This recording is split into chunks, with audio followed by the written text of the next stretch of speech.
جی میں ہوں مہر ساجد شاکر اور آپ دیکھ رہے ہیں ہوپ نیوز ایچ ڈی۔ چلتے ہیں آج کی اہم ترین خبروں کی طرف۔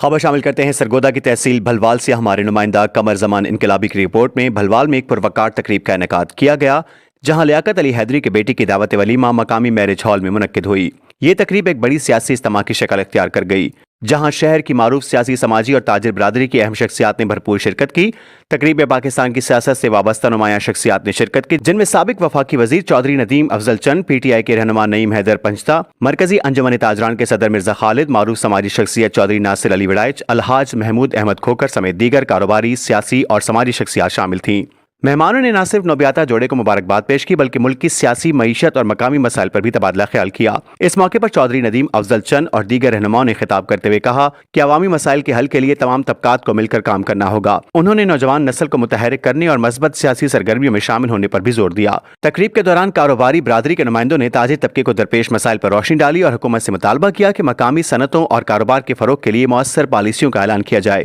یہ اجتماع نہ صرف ایک خوشی کا موقع کا مظہر تھا بلکہ شہر کے مختلف طبقات کو ایک پلیٹ فارم پر جمع کرنے کا بھی باعث بنا جہاں مہمانوں نے باہمی روابط کو مزید مستحکم کرنے پر اتفاق کیا۔ جیسے کہ اپوزیشن لیڈر نے بہت شکریہ، بڑی مہربانی۔ دیکھیں، ہمارے جو وفد کی ملاقات ہوئی ہے سپریم کورٹ کے جو چیف جسٹس آف پاکستان ہیں ان سے، اس کے پیچھے بالکل لیگل کمیٹی کا ہمارا اجلاس ہوا اور اس اجلاس کے اندر ہم نے طے کیا کہ ہم ملک کی خاطر اس ملک کی عوام کی خاطر بالکل جائیں گے اور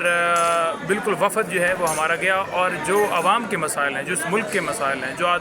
معیشت تباہ ہے، جو عام آدمی جو ہے آج پس رہا ہے، جو آج ملک کے اندر قانون نہیں ہے، جو اصلاحات چاہیے، جو پی کے ایکٹ لایا گیا، جو 9 مئی کا جوڈیشل کمیشن نہیں بنایا جا رہا، جو 26 پہ ہمارے مقدمات درج نہیں ہوئے، جو شہید ہوئے،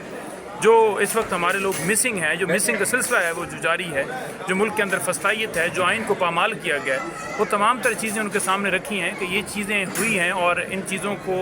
کہ آگے سے جو ہے وہ سدباب تب ہوگا جب آپ اس کے اوپر ایکشن لیں گے۔ 26 ترمیم جو کی گئی ہے اس 26ویں ترمیم کی روشنی میں ان چیف جسٹس صاحب کو بنایا گیا جبکہ منصور صاحب نے لگنا تھا، وہ بھی بات رکھی گئی کہ ہم اس کو بالکل تسلیم نہیں رکھتے۔ تو یہ ساری چیزیں جو ہیں ہم نے وہاں پر اٹھائیں، جہاں جہاں کوئی ڈور ملے گا، جس جگہ پر دستک دینی پڑے گی، جس جگہ پر ہمارے پاس کوئی اپرچونٹی ہوگی تو ہم بالکل اس ملک کی خاطر وہاں وہ دروازہ کھٹکھٹائیں گے۔ اور دروازہ کھٹکھٹایا گیا، اس کا مطلب یہ نہیں ہے کہ ہم 26 ترمیم کو تسلیم کر رہے ہیں یا ہم سمجھ رہے ہیں کہ چیف جسٹس ہیں بیٹھے ہیں بنائے گئے ہیں وہ بالکل ٹھیک ہے، کیونکہ یہ 26 ترمیم کی صورت میں بنائے گئے۔ تو اسی طرح اگر آرمی چیف کو لیٹر گیا ہے تو اس لیٹر کے اندر بھی عمران خان ہدایت دے رہے ہیں، عمران خان بڑا واضح کہہ رہے ہیں کہ جو ملک ہے اس ملک کا سوچیے، یہ چیزیں ہو رہی ہیں، اس ملک اور عوام اور فوج کے درمیان فاصلے ہیں جو کم ہو سکتے ہیں اگر آپ پالیسی بدلیں۔ تو وہ تو ہدایت دے رہا ہے، وہ سابق وزیر اعظم ہونے کے ناطے، پاکستان کا شہری ہونے کے ناطے، ایک پبلک فگر ہونے کے ناطے بالکل بات کرے گا اور اس ملک کی بات کرے گا، وہ تو ملک کی بات کر رہا ہے۔ فی الحال اتنا ہی، مزید خبروں اور اپڈیٹس کے لیے دیکھتے رہیں ہوپ نیوز ایچ ڈی۔